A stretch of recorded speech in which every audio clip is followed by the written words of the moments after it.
Thank you, Mr. Speaker. I come to the floor today to raise the alarm on the Republican healthcare crisis.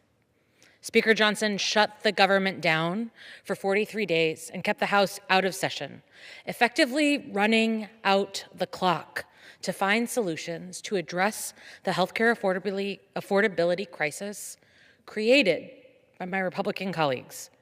And now we have just 11 session days left before recessing for the holidays. And my colleagues on the other side of the aisle have offered zero solutions.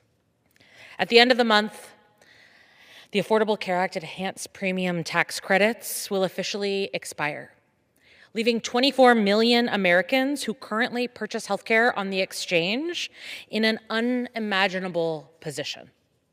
While Mike Johnson may be sleeping soundly and enjoying the holidays with his family, millions of Americans will be up at night worrying about how they are going to pay for health insurance on top of the affordability crisis the Trump administration created with reckless policies.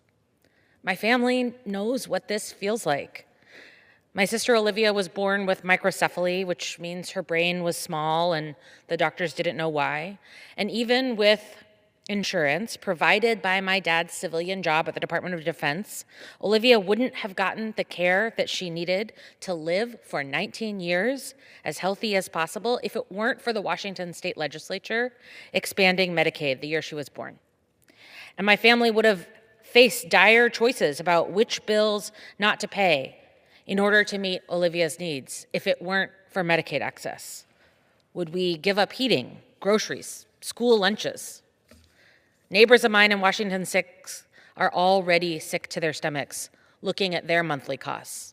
For example, a couple in Clallam County, ages 60 and 55, with a household income of $85,000. For them, the least expensive plan available would jump from $127 a month to $1,485 per month. That's a 1,062% increase. That same couple in Kitsap County, where I grew up, would go from paying $56 to almost $1,500 a month under the least expensive plan. That's an annual insurance bill of $24,000 without even having to go to the doctor for a medical emergency or routine health care. I recently heard from a neighbor in Port Townsend who said, "My husband is retiring in a few weeks." She retired years ago. "So although we currently have good benefits packaged through his work, we will be on our own for coverage soon. Only yesterday, we learned of the substantial increase through Health Plan Finder. We've now determined that the best way to cover our upcoming healthcare costs will be for me to take my Social Security early." She says, "It's upsetting to me that my Social Security will not be used for other expenses, other living expenses, or be as much per month as it would have if I could hold off in taking it for a few more years." She's worried, in her last line, about not being able to use her Social Security for other living expenses because she's going to have to use all of it for healthcare coverage. Under this administration, costs are up across the board. Groceries are more expensive, housing is more expensive, childcare is more expensive, gas prices are soaring. Today, the average price for a gallon of gas in Washington State is over $4, one of the highest in the nation. Healthcare costs are only one aspect of why millions of Americans are needlessly suffering under this administration.